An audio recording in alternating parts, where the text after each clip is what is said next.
So hello everyone, welcome back to Hasvora Education. Today we will be solving the Biology AS level Paper 1 multiple choice paper, the February-March 2025 session.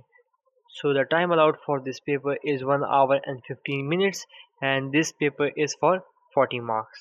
So now let's begin. The first question says, in an electron micrograph, the length of the mitochondrion is measured at 17.1 cm3. The magnification of the electron micrograph is 38,000. And what is the actual length of the mitochondrion? So they have given you the measured length of the mitochondria, and they have also given you the magnification, and they are actually asking you about the actual length.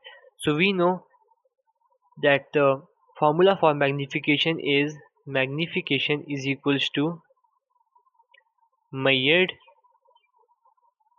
length divided by the actual length.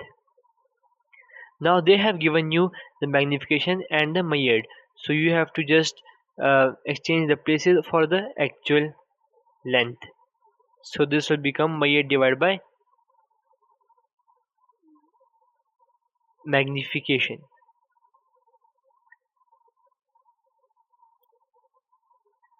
Now you can see that they have given us the measured length in 17.1 cm, while they have given all the options in micrometer.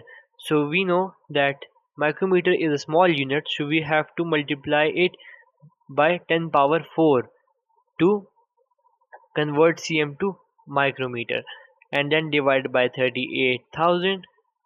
So now let's just calculate this.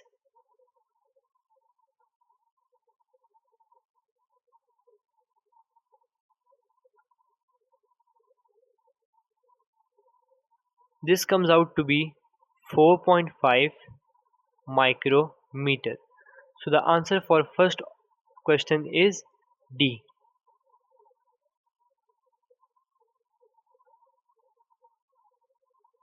Now the second question says, there is a theory that mitochondria and chloroplast were originally free-living prokaryotes.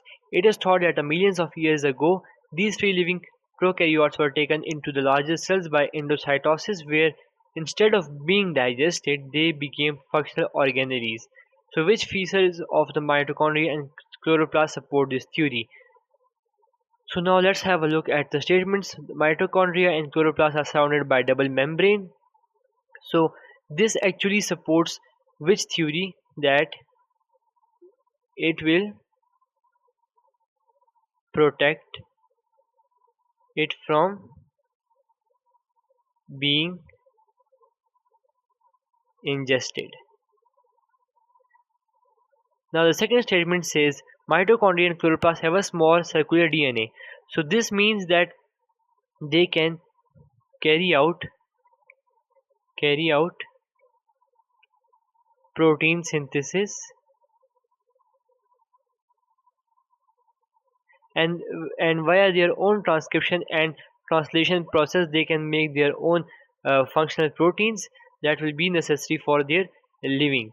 So that also supports that they were free living prokaryotes.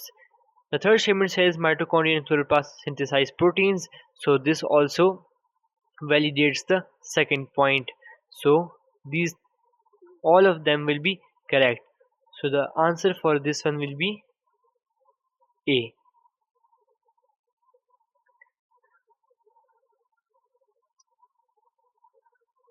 Now the third question says, which row correctly describes a function of each cell structure? Now you have to be just clear here that they are asking you about the function of the cell structure, not the feature.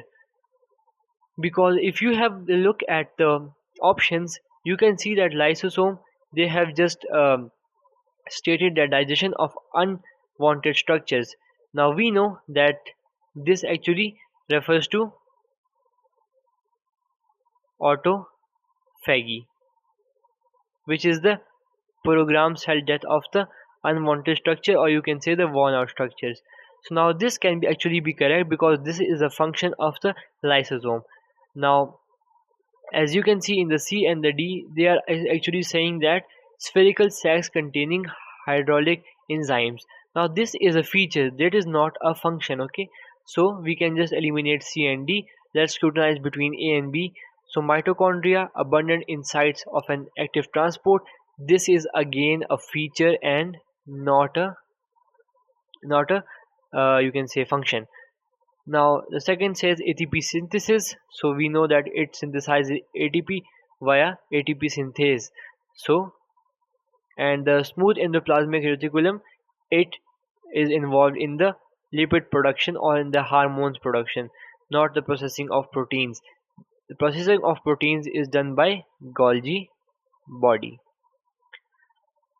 So B will be the correct answer for the third one.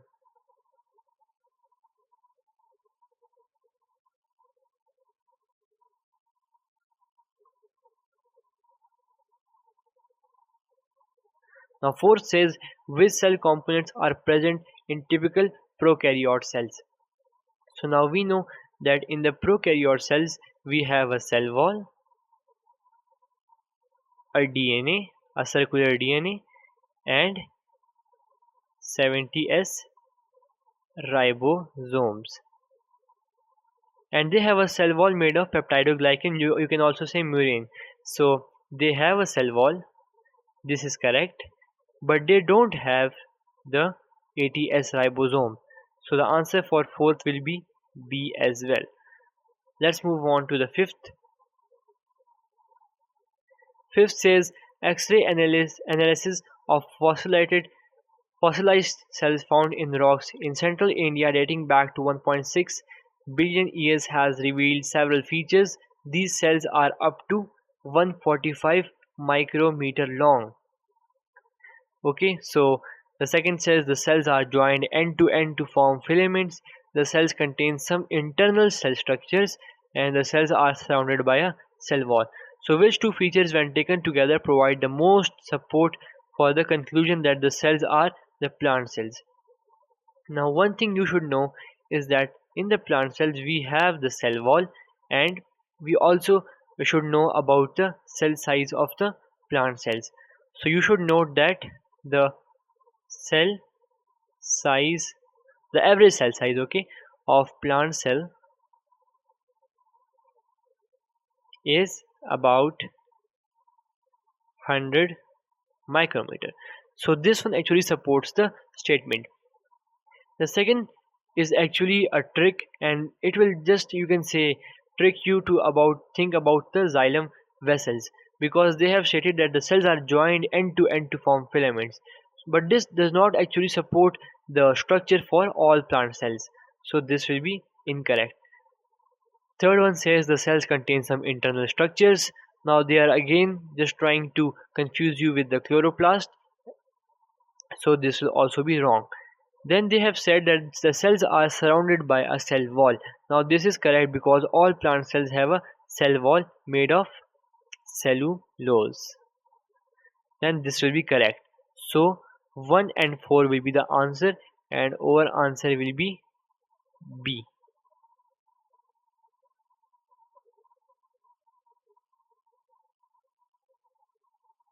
The sixth question says the electron micrograph shows an organelle found in some cells of the many multicellular organisms. So they are actually referring to eukaryotes. So which row shows structures that are expected to be present in the cells that contain this organelle? So first of all you have to identify this organelle. This is a chloroplast. You can clearly see the grana and the thylakoid and the structures like this in this organelle, so it is going to be a chloroplast. Now we know that plant cells, they are actually asking about the structures of the cells which have this organelle, so it is going to be the plant cells obviously, and the plant cells have a cell wall, they don't have a centriole. Centrioles are present in the animal cells, and they do have a plasmodesmata to have a simplest pathway for conduction of the materials. So D will be the answer for this.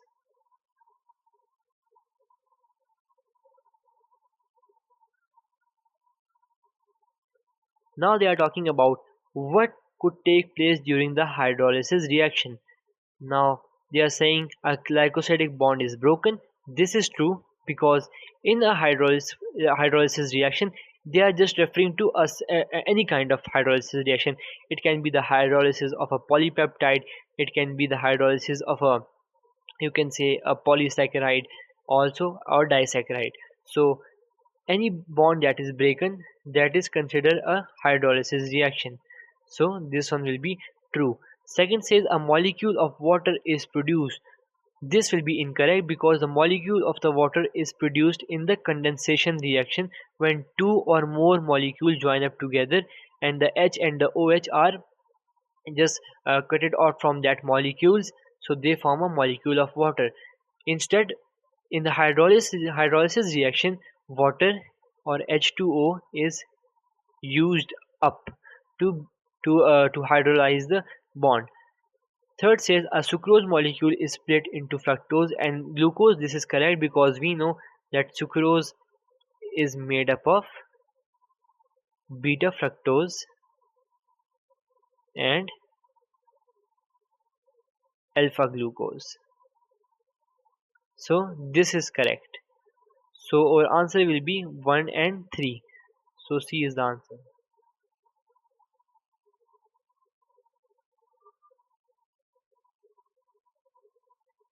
8 says sugars with a ring structure can also have a linear structure. Which sugar molecules could be represented by the linear structure shown in the diagram? So you should have this in your mind. This structure is the most common structure you have seen for the glucose. This just, you can say, um, this structure actually forms a ring. That's why you see the structure of a glucose like this. That's why you see the structure of the glucose like this, because this structure actually forms a ring, and here is our O. So this is actually the structure, the linear structure of the glucose molecule. So, and you can also count the number of carbons: 1, 2, 3, 4, 5 and 6. So we can just eliminate the ribose sugars. So A can't be the option, C can also not be the option, and D is also incorrect. It is a glucose and a hexose sugar with a 6 carbon chain. So B will be the option for this question.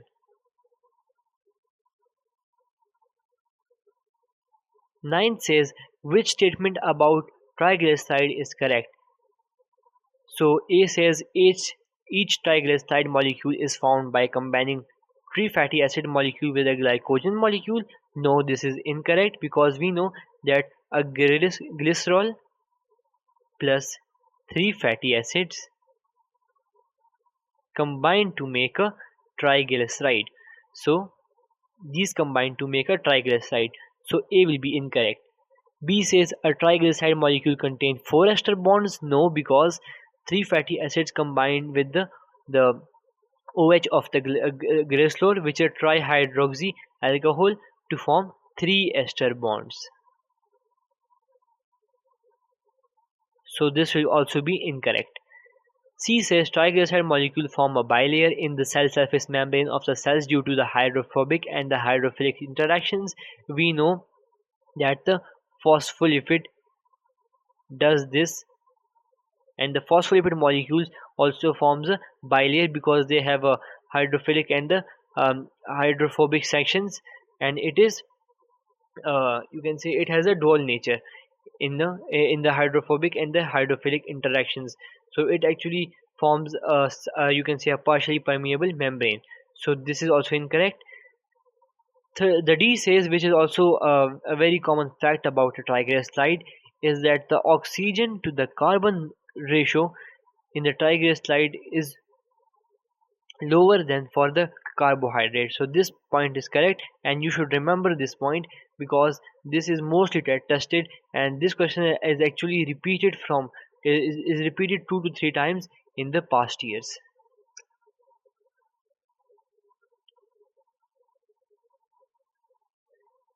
10 says hydroxyproline is synthesized by the addition of an OH group from the to the R group of the amino acid proline. So actually they are adding up the OH hydroxyl group to the proline amino acid to form the hydroxyproline. Hydroxyproline is a major component of the collagen and has an important role in increasing the stability of structure. Stability of the structure means it is actually strengthening the bonds. So it is actually helping in the bond strengthening. So which statement explains why the addition of an OH group to proline could increase the stability of collagen? And one thing to point out that it has the OH group. The OH has a negative, partial negative, and the H has a partial positive. So it can help in forming a hydrogen bond. Now let's have a glance at the statements. It strengthens hydrogen bonding between the R groups of the adjacent polypeptide chain. So this is correct, resulting in the tertiary structure that is more resistant to heat than denaturation. So this point is actually the main point which actually invalidates this statement, because we know that the collagen is a fibrous protein, and the fibrous protein are less sensitive to the heat and the pH factors. So it does not involve the heat and the pH factors. It is not much affected by the pH and the heat. So the stability will be increased in terms of its you can say in terms of its bonds. So this will be incorrect. B says it increases the number of sites available for the formation of hydrogen bonds within the secondary structure of collagen, resulting in more stable alpha helices. Now this is also incorrect, because we know that it does not the alpha helices do not form the, you can say, the hydrogen bonds. It forms the hydrogen bonds to actually make a tripeptide secondary structure, but that are actually a different kind of you can say secondary structure. This will not actually increase the sites available for the hydrogen bonds. It is made from the left-handed alpha helices, which forms a twisted three-peptide structure, but the OH bonds are actually in the amino acid, which will actually increase the stability of its primary structure. So this will also be incorrect. C says it increases the formation of hydrogen bond between the R groups. Now this is correct, and water molecules which help to hold the chains of the collagen triple helix. Now this is also correct, because we know that the tripeptide structure is held by the hydrogen bond together by strengthening the hydrophilic interactions, because it actually has the partial negative and partial positive charges. So C can be the correct option. Let's have a look at the D. It strengthens the quaternary structure. We know that the higher structure level of the collagen is a secondary structure. It is the maximum level of structure collagen can go up to. By providing more sites for hydrogen bonding between the R group of distantly separated amino acid with the same polypeptide chain. So this will be incorrect, because it does not have a quaternary structure. The maximum it can have is the secondary structure. So this will also be incorrect. So C will be the answer for this question.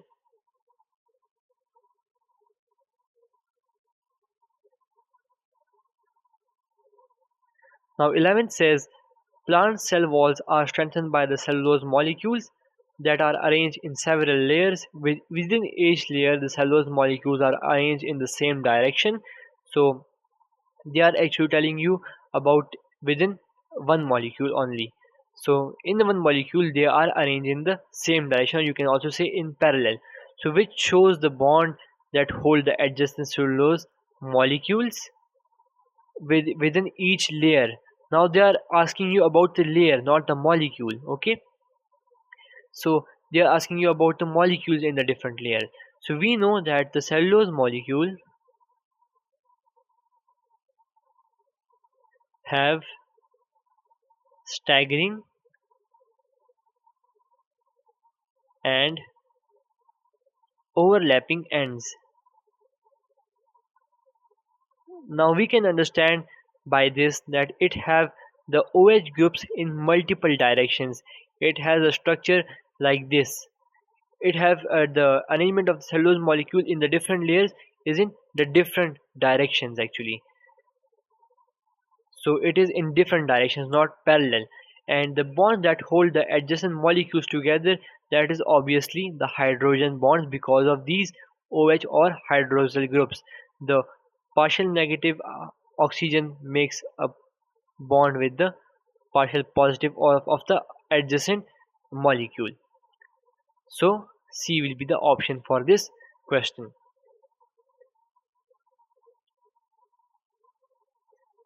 Now 12 says galactogen is a storage polysaccharide in some animal species. It is a branched polymer. So it is actually a branched polymer that is formed from beta galactose monomers, which comparison of galactogen with another polysaccharide correctly summarizes one similarity and one difference. The first one says glycogen and galactogen are both branched. Now this point is correct. But glycogen is not a storage polysaccharide. Now this point is actually incorrect because we know that glycogen is the main source of storage in the animal cells in the form of glycogen grains. So this point will be incorrect. B says glycogen and galactogen are both storage polysaccharides. This is correct, but glycogen is unbranched. Now we know that glycogen is branched and it has the 1,4 and 1,6 glycosidic bonds. Now this will also be incorrect. C says cellulose and galactogen are both branched. Now they have just made a mistake here because we know cellulose is a linear unbranched molecule in which each adjacent the beta glucose monomer is rotated by 180. So this will be incorrect. D says amylopectin and galactogen are both storage polysaccharides, but amylopectin is found from alpha glucose monomers. Now this is correct because starch is made up of two components. One is amylose, the other one is amylopectin. Now we know the amylopectin is actually branched and the amylose is actually unbranched. Now both of them are actually branched and they are also a form of storage polysaccharides because the starch are also stored in the animal cells and the galactogen is also stored in the animal cells. But amylopectin is actually found from alpha glucose monomers via 1,4 and 1,6 glycosidic bonds. So D will be the answer for this question.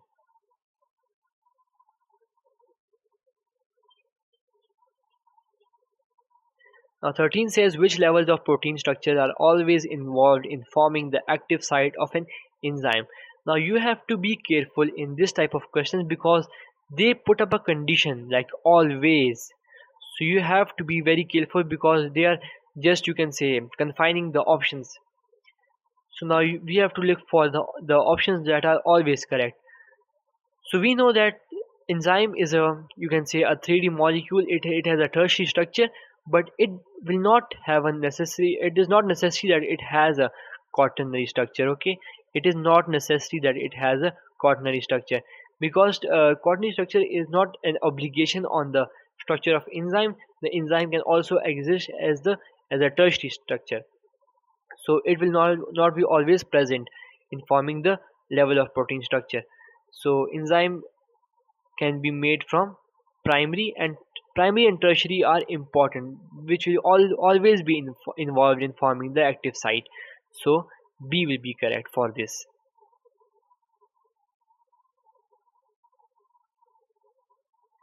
Now 14 says catalase is an enzyme that breaks down hydrogen peroxide into water and oxygen. So they are actually saying that hydrogen peroxide is broken down to hydrogen plus oxygen by the enzyme catalase. Okay, so catalase was added to a solution of hydrogen peroxide and the oxygen produced was collected. So they are actually measuring the volume of the oxygen. The total volume of oxygen produced from the start of the reaction was recorded every 10 seconds for 1 minute. The results are shown. So what can be concluded from this result? The reaction stopped after 60 seconds and no more oxygen was produced. Now we cannot predict this because you can see in the last 10 seconds It also showed us change of 1 cm cube. So you do not know if it produced or it does not produce, because in this type of question you have to provide a valid conclusion.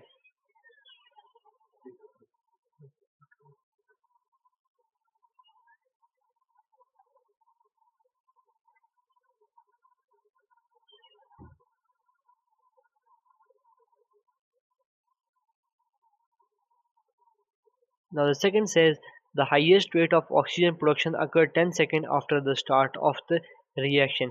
Now we can say that did not occur after the 10 second, it occurred within the 10 second. Now you have to be very specific when you are dealing with the wordings. So it occurred within the first 10 second, not after the start of reaction. So B will also be incorrect.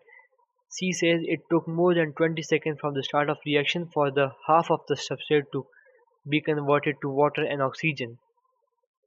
Now, can you predict this, that the reaction was the half substrate was actually converted from hydrogen peroxide to water and oxygen?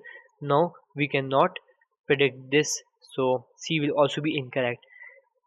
Now D says the mean rate of reaction between 20 and 30 seconds was twice the mean rate of reaction between 30 and 40 seconds. Now can you calculate the mean rate of reaction between these two and these two? So it will be 58 minus 57 and divided by 10, and then 55 minus 50 divided by 10. So it will be 0.5, and this is, let's have a look at this. So it will be, let me just calculate. So it will be 5 divided by 10. Oh, actually they are asking about the, sorry, they are actually asking about the between 20 and 30 actually. Let me just remove this.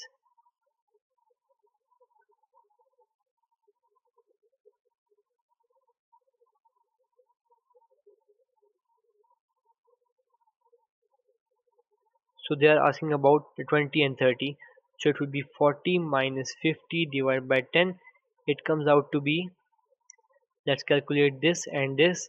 It will be 1 over 10, which is 0.1. And they are actually asking about these two actually.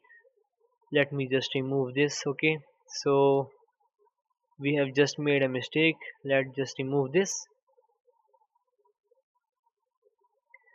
This will be 40 minus 50 divided by 10, which will come out about 1.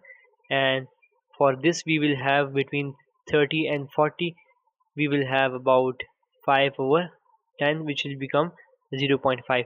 Now you can clearly see that for between 30 to 40, we have the half of the rate of reaction. Then we have at the 20 and 30, between 20 and 30 seconds. So this will be the correct option, D.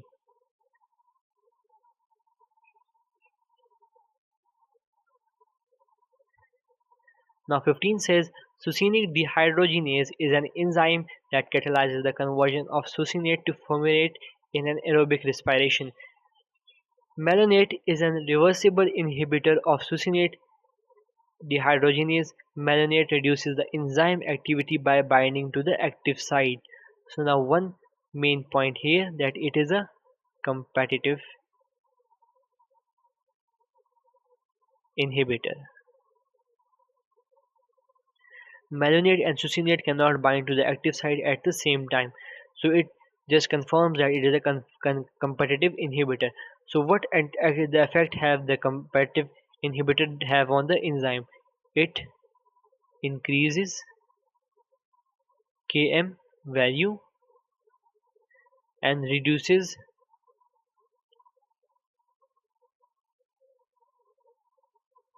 affinity. So now, which statement describe the effect of malonate on the activity of succinic dehydrogenase? In the presence of malonate, Vmax can still be reached if the concentration of succinate is increased. Now this point is correct, because we know that it in the competitive inhibitors, when we increase the concentration of the substrate, the Vmax does not have a change in that effect. So malonate has no effect on Km. Now it has an effect, it increases the Km value. So this will also be incorrect.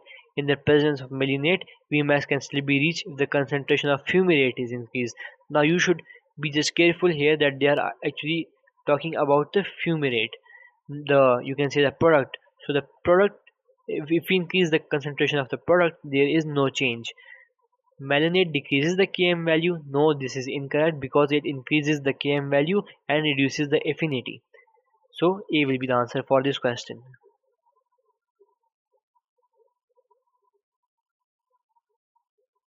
Now 16 says the diagram shows the dimension of two blocks of agar.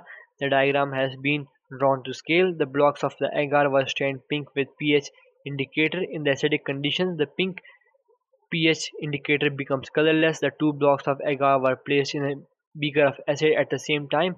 As the acid diffused into the blocks became colorless. What is the surface area to volume ratio of the block that became completely colorless first? So we know that the block that will have become completely colorless first will have a high surface area to volume ratio. Now you can just calculate the surface area and volume for each of them. So let's calculate for this. This will become 2 into 30 into 20 plus 2 into 20 into 4 plus 2 into 30 into 4. This is just the surface area formula for the cuboid. So the volume will be 30 into 20 into 4. This will be into. Now you can also do the same for the other one. This will become 2 into 10 into 15 plus 2 into 10 into 8 and plus 2 into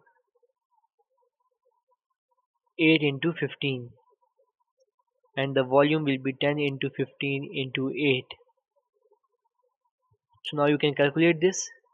Let me just recalculate this. So 30 into 20 into 2, 1200, and 80 into 2 plus 1200 becomes 1360, and 30 into 4 into 2 plus 1360 becomes 1600. So surface area for the first one will be 1600. Let's check the volume for the first one. So it will be 30 into 20 into 4. This will become 2400. This will be the volume. Now can we calculate the surface area for the second one? It will become 10 into 15 into 2 plus 2 into 10 into 8 plus 2 into 8 into 15. So 700. So 700 will be the surface area for this one. Then for the volume we will have 10 into 15 into 8. It will become 1200. Now you can just calculate the surface area to the volume ratio. It will become 700 and this will become 1200, and for this one it will become 1600 to 2400. Now you can clearly see that this surface area to volume ratio is high. Now just reduce it uh, to 1, so it will become 1600 divided by 24. It comes out to be 0.67 to 1. So this will be the ratio and B will be our answer.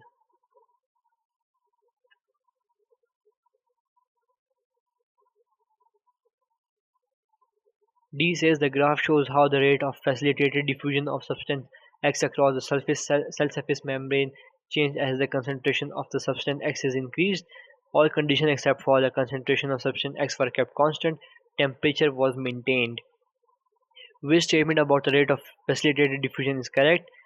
So they are saying the rate of facilitated diffusion of substance X at Q will increase if the temperature is increased to 20. Now they are talking about this point, and we know that for the steep point like this steep area, the limiting reactant is actually the concentration of substrate X, and we if in the point P, if we increase the substrate concentration, the substance X concentration, if we increase that, the rate will increase.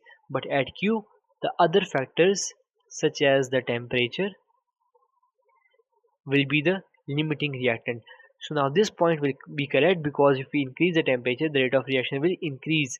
So this can be your answer. Let's have a look at the other ones. B says the rate of facilitated diffusion of substance X at P will increase if the concentration of ATP is increased. Now the ATP will have no effect because it is not an active transport and it will not involve the carrier proteins, and because it is not moving against the concentration gradient. So B cannot be the answer. C says the rate of facilitated diffusion of substance X at Q will increase if the concentration of the substance X is increased. Now I told you at the steam point from here to here we have the limiting reactant, or the limiting factor will be X at this point, but at the Q it will be the other factors. So C will also be incorrect. D says the rate of facilitated diffusion of substance X at P will increase if the length of the time over which the rate is measured is increased. Now the diffusion has no effect with time, so D will also be incorrect. So A will be the answer for this question.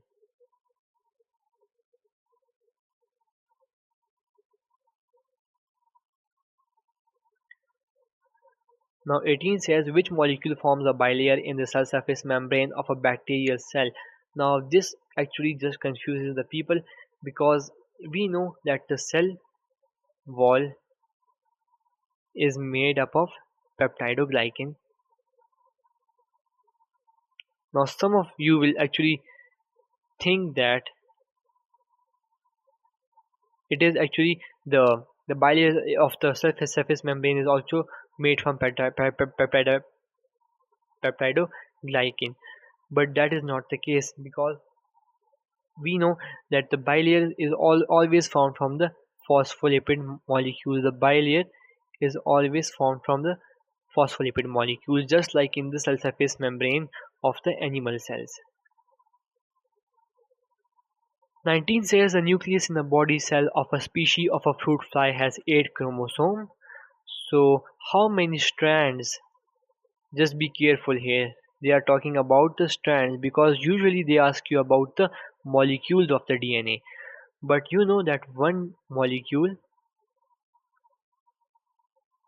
of DNA has 2 strands. It is a double helix structure, and the chromosomes, they will actually double, but the molecule of the DNA will double, but the chromosome number remains the same, because in the S phase, when the DNA replication occurs, this will become 16 DNA molecules. Okay, molecules, not the strands.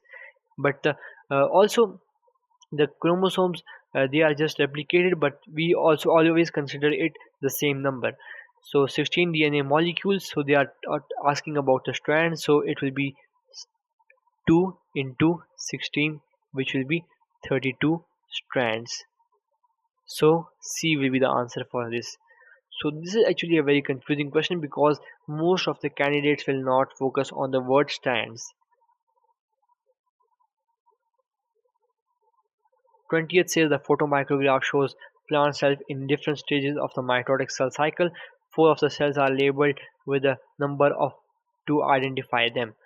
So you can just clearly see that in the one we have all the chromosomes are arranged at the equatorial plate.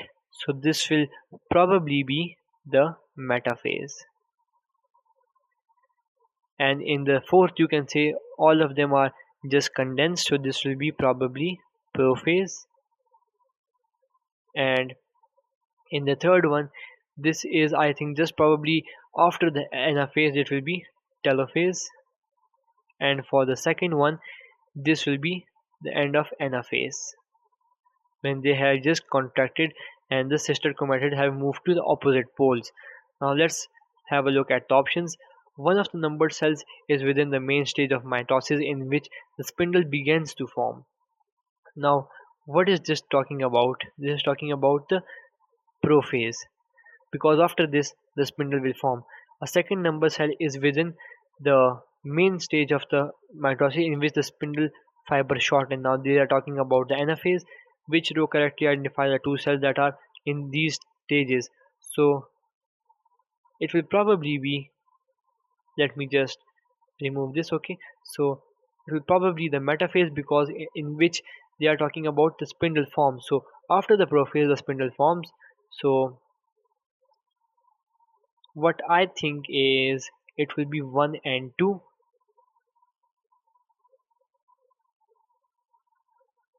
Just wait a minute. So the stage in which the spindle will form will actually be the prophase, because it will begin forming in the prophase, and then in the metaphase the chromosome will attach to it. So 4 is the prophase. This will be 4, and in which it will be shortening, it will be the anaphase. So it will be 2. So D will be the answer for this question.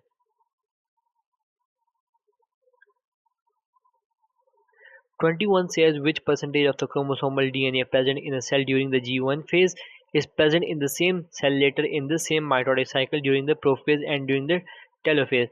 Now we know that the chromosome number is conserved, so it will be 100% in the prophase and also 100% in the telophase. So this was an easy question. Let's move on to 22. The statements are about two genes and their protein products that can have a role in the tumor formation. The protein coded for by the PTEN gene prevents cell from growing and dividing too rapidly. So this is actually just controlling rapid division. So this will actually prevent a tumor. The protein coded for by the P53 gene prevents cells progressing through the mitotic cell cycle if the cells have damaged DNA. So what will actually the damaged DNA cells do? It will just, you can say, lead to more cells formation, because it is not a properly working gene. And what it will do, that it will just let the cells with the damaged DNA, it will let it pass through the mitotic cycle, and that will also grow, which will actually lead to abnormal cells will actually grow. So this also prevents the tumor formation. So which combination of mutation of these two genes in an individual is most likely to result in the formation of tumor? So if the mutation is present in both of them, then the tumor will actually form. So A will be the answer for this one.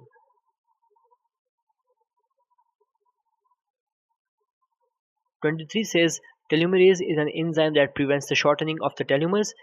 It is not present in most normal cells but active in the estimated 85 to 95% of the human tumor cells. Which statement explains the effect of telomerase on human tumor cells? So what actually it does is it increases the cell span, cell lifespan. So telomerase triggers a cell destructive process known as apoptosis. No, this is incorrect. This is done by the T cells. Telomerase damages the chromosome, so they become genetically unstable and are unable to replicate and divide. No, this is incorrect. Telomerase help tumor cells avoid senescence or the cell death. Now this is correct, because what actually happens is, for example, if this is a chromosome, so this is the telomeres. When these telomeres actually vanish, the cell lifespan finishes and the cell will die. But the telomere is actually after the telomere is actually replaced after, you can say, it is actually lost in each of the genetic division, and when it is lost completely the cell dies. But what the telomerase does is that whenever it is lost, it just, you can say, uh, it just replaces the lost part, so it will never let the cell die. So C will be actually the correct option. Telomerase enables the human tumor cells to divide more rapidly. No, this is incorrect. So C will be the answer for this question. 24 says which diagram correctly represents one of the base pairs of the DNA. Now in the DNA we know that there are two strands and they are opposite and run anti-parallel to each other, so they will be anti-parallel. So first of all we can eliminate D and C because they are parallel to each other. So the answer will be from A and B. Now you have to check the hydrogen bonds between the two base pairs. There are 3 H bonds, but we know that between adenine and thymine there are only 2 hydrogen bonds. So A will be incorrect, while between guanine and cytosine we know that there are 3 hydrogen bonds, so this will be correct. B is the answer.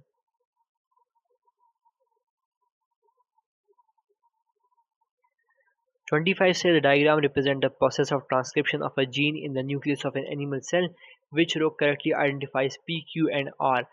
So you can see that P is a primary transcript because it is being transcribed from the one of the strand of the DNA. So it will be the primary transcript. For the Q, this will be the primary transcript. Let me just remove this. I just mistakenly did this. So Q will be the transcribed strand, because, or you can also say that it is a template strand. So it can be called both. Okay. Then R is the non-transcribed strand. So D will be the answer for this question. Now let's move on to question number 26. So which row correctly describes the role of growing leaves as sources or sinks for the amino acids and the sucrose? So they have added the word the growing leaves. So it means that these plant will actually be needing the active supply of amino acids.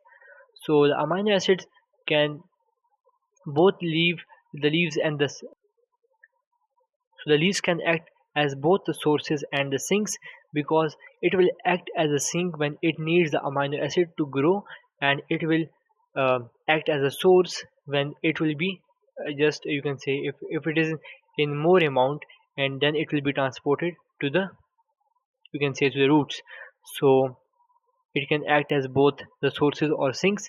And the sucrose, it can be, you can say, it can be made in the photosynthesis, and then it can be transferred from the sources to the sink, or it can also, the leaf can also be the sink, and it can be transported from some other plant part like the roots to the leaves.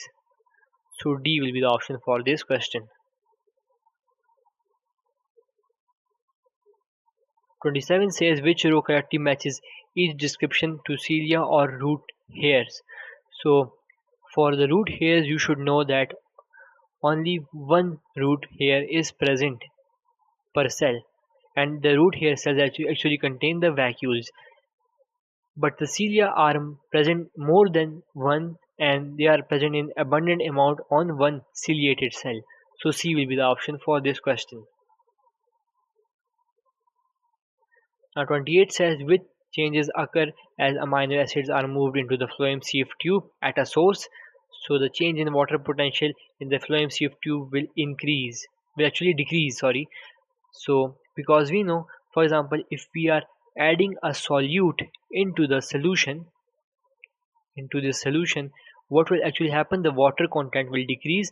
As a result, the water potential in that, you can say, in that source, in the sieve tube, will decrease. So it will decrease. And the change in the volume of the sap, because you are adding the amino acids into it, it will occupy more space. For example, if you have a jar of glass and you are adding some slices of lemon to it, so you can see that the volume will rise because it will occupy much and more space, so it will increase. So B will be the option for this. 29 says the graph shows the dissociation association curve for the hemoglobin at different partial pressures of carbon dioxide. So we know that the right shift occurs when there is high carbon dioxide partial pressure, there is a high temperature, and a low pH. So which label point on the oxygen dissociation curve will result in the highest concentration of hemoglobinic acid? Now they have given you an indirect clue. So the hemoglobinic acid is made when there is a high concentration of carbon dioxide, because it will react with water.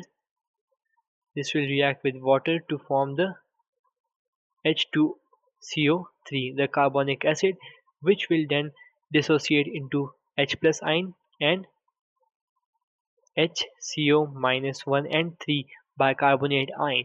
Then the chloride shift will occur, and then this H will combine with the hemoglobin to form the hemoglobinic acid. So all of this, the main pinpoint of this question is that all of this is occurring because of high partial pressure of carbon dioxide.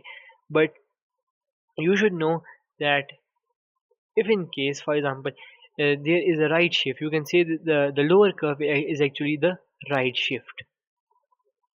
So there is more right shift at the B. So there will be more concentration of the carbon dioxide at the low partial pressure of the oxygen. So B will be the answer for this question. 30th says which statements about the transport of carbon dioxide in the blood are correct? Carbonic anhydrase catalyzes the reaction of carbon dioxide and water to form carbonic acid. Yes, this is correct because this carbon dioxide reacts with the H2O to form the H2CO3 in the presence of this enzyme. Carbonic acid dissociates into hydrogen ions and hydrogen carbonate ions, or you can also call it bicarbonate ions. This is also correct. So some carbon dioxide combine with hemoglobin to form carboaminohemoglobin. Now this is also correct. So these statements are correct. Let's have a look at the fourth one. Hemoglobin readily combine with hydrogen carbonate ions to form hemoglobinic acid. Now this is incorrect because it combined with the H plus or hydrogen ions. So this will be incorrect. So 1, 2 and 3, A will be the answer.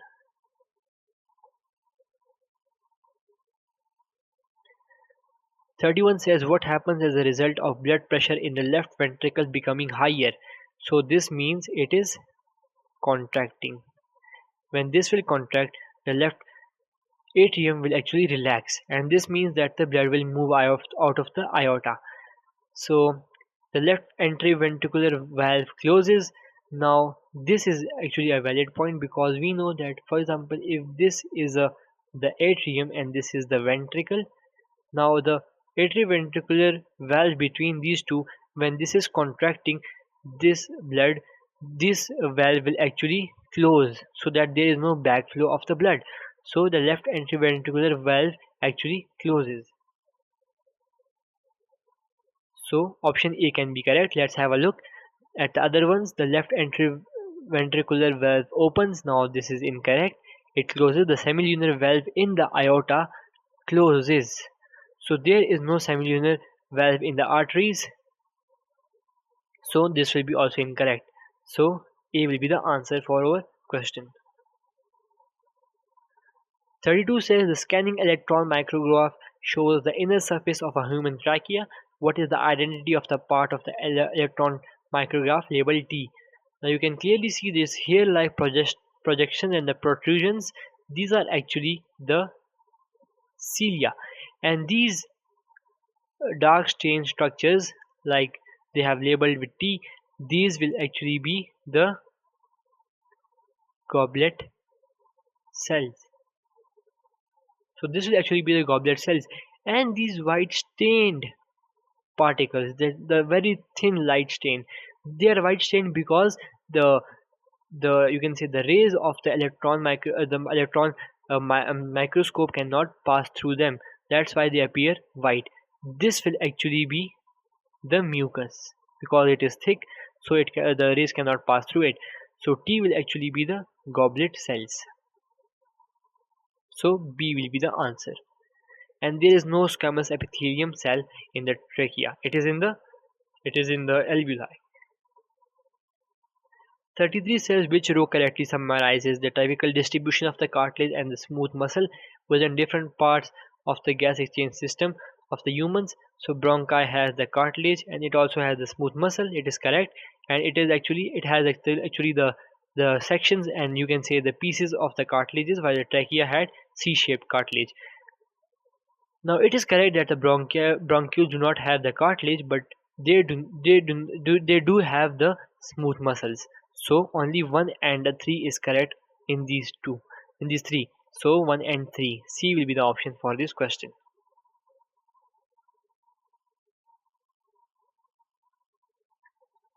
34 says a molecule of oxygen diffuses from the air in an alveolus to hemoglobin in a red blood cell, assuming that a molecule crosses cellular layers by passing through the cell rather than between the cells. What is the minimum number of phospholipid layers? Now they are asking you about the layer of the phospholipid layer. So we know that each membrane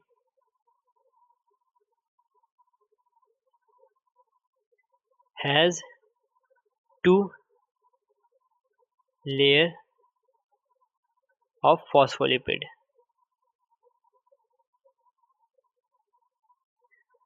Okay, that the molecule oxygen must pass through. So for example, this is the alveolus. Okay, this is also double membrane. Then we have this capillary. Then we have this red blood cell.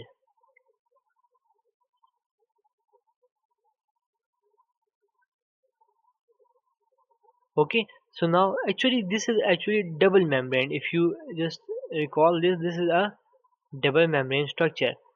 So there are actually, you can say, actually the structure is just like this. You can just imagine it like this. I have made a single line, but it is just like this.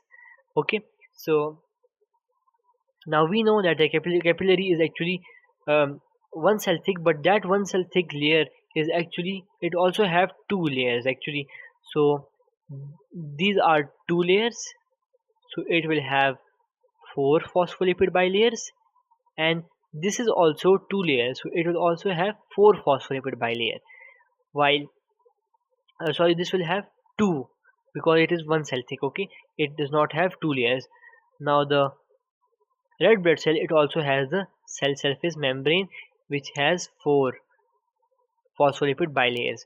So if you count them, 4 plus 4 plus 2, it will become D and 10 phospholipid layers. So D will be the answer for this question. 35 says which row shows the type of the pathogen that causes cholera and its mode of transmission. So cholera is actually caused by the bacterium Vibrio cholerae, and it is, the mode of transmission for it is contaminated food or water, or you can also say the fecal oral route. So C will be the option. Which statement about tuberculosis TB is not correct? TB can be controlled by vaccination. Yes, this is correct because it is caused by a bacteria, and bacteria can be prevented using vaccination. TB is caused by a virus. No, this is incorrect. And they are actually, if you just focus on the word, they are asking not correct. So B will be the option. Let's have a look at the other ones. HIV/AIDS increases the risk of developing TB. Yes, it is correct because it just compromises your immune system, and then you are vulnerable to any kind of disease. HIV actually increases the vulnerability of your body to any kind of disease, so you can get any kind of disease. This will be correct. TB may be transmitted by eating contaminated meat. Yes, this is also correct, that the Mycobacterium bovis variant of the tuberculosis can be, you can say, transmitted using the unpasteurized milk and contaminated meat. So this will also be correct. So B will be the answer. 37 says more cases of malaria are being reported in Europe. Other diseases formerly confined to tropical countries. So why are the malaria actually confined to tropical areas? Because there are marshes, or you can say the trees, and you can say like the forest type area, and the humid temperature, which is actually a very suitable living ground for these mosquitoes, and that is the main reason why the malaria is more, you can say, abundant, or there are more number of cases reported in the tropical areas like the Africa and regions like that. So the tropical countries and transmitted in the same way as malaria have also spread to parts of the Europe. Tropical countries have higher mean temperature and humidity than Europe. You see that I have also told this point that the humid areas and the high temperature areas with the marshes and the forest type areas, that are actually subject to the more cases of the malaria. So what could explain the increase in the number of the cases of these diseases in Europe? So Europe is actually a very, you can say, not you can say a good living ground for these, but how come these cases are being reported there? So they have given the first option, rising temperature and humidity in Europe as a result of climate change. This can be a valid answer because that humid temperature actually provide a suitable temperature for them to live. Increased travel between the Europe and tropical countries. Now you have to think on this, because if you just ponder over this, that if there are more number of, you can say, if the people that live in these tropical areas that are being infected and they travel to Europe, then they can actually, you can say, they can infect the mosquitoes that are living there, and that can act as a, you can say, a vector to transmit that disease from the infected person that have traveled from the tropical country to the uninfected people in the Europe. So this will also be the answer. Creation of wetland areas. Now this is the breeding ground for the mosquitoes, which is the main vector of malaria. So the three will also be correct. So all three options are correct. So A will be the answer. 38 says the diagram shows three different bonds. So let's just recognize these three bonds. The first one is, you can say, hydrogen bond, because it is between the hydrogen and oxygen. Then the second is the peptide bond, and the third one you can see between the sulfur and sulfur, so it will be a disulfide bond.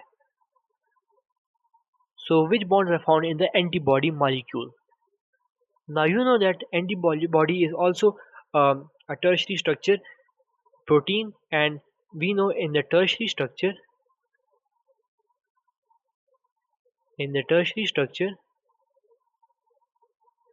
the type of bonds that we have are ionic due to the charges, the hydrogen bonds, I will write it as H bonds, the disulfide bonds because of the cysteines, because of the cysteines, because it contains the sulfur, and also the peptide bonds. The tertiary structure is all not actually made of the peptide bond, because peptide bond actually form the basic structure, the primary structure actually, but it will be present. Okay, the protein has the peptide structure. So because how can it come as a tertiary structure if it don't have the primary structure? So all of these three bonds are actually present. So A, B, and the 1, 2, and 3 will be correct. So A will be the answer for this. 39 says specific monoclonal antibodies can be used to treat some forms of cancer. Other example is trastuzumab, which can be used in the treatment of tumors caused by cancer. Which statements could help to explain why monoclonal antibodies such as trastuzumab are suitable for this role? The variable region of the monoclonal antibody, such as the trastuzumab, can change, allowing the antibody to bind the cancer cells even if their antigens mutate. Now, if you look at this point, this cannot be correct, because we know that antibodies have specific binding sites,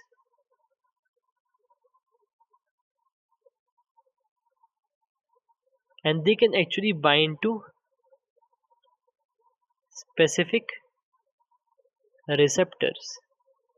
So this cannot be correct, because if they mutate, you will need to form another type of antibodies for it. Okay, this cannot be correct. Monoclonal antibodies such as trastuzumab bind to specific cell surface receptors. This is correct. Or on the cancer cells, which prevents these receptors from receiving signals that are needed for the cancer cells to grow and divide. So basically you need to understand that the cancer cells, how they divide, because they received some kind of, you can say, signals upon which they divide rapidly. So this point is correct, that the antibodies can prevent this by binding to the receptor to form an antigen antibody complex. So this is correct.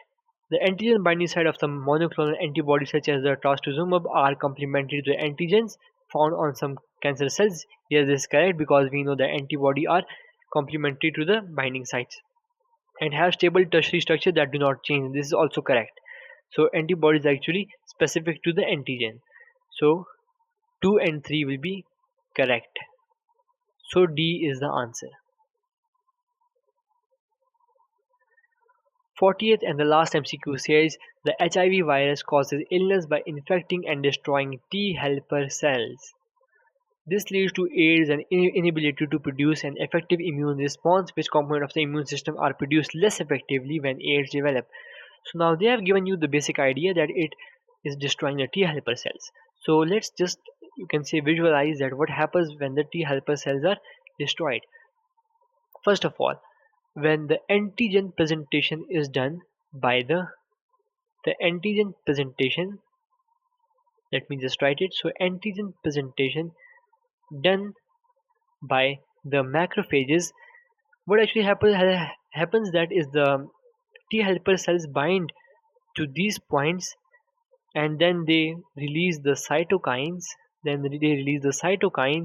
That actually stimulates the beta cells, and then they undergo the differentiation, and you can say the they actually divide. And first of all, there is a selection of the specific antibody, and then they divide and differentiate to produce many plasma cells and many memory cells.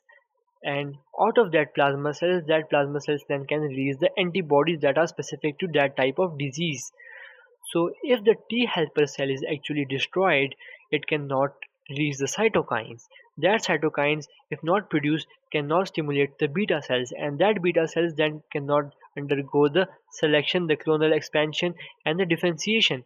So as a result, the plasma and the memory cells and the antibodies will eventually be not produced. So these all components, the memory cells, the beta memory cells, the plasma cells, the antibodies, these all will be affected, and these all of the components are produced less effectively when age develop. So A will be the answer for this. So we have completed the paper. This was the February March 2025, the latest paper we have till now. So I'll be meeting you in another video. Till then, goodbye.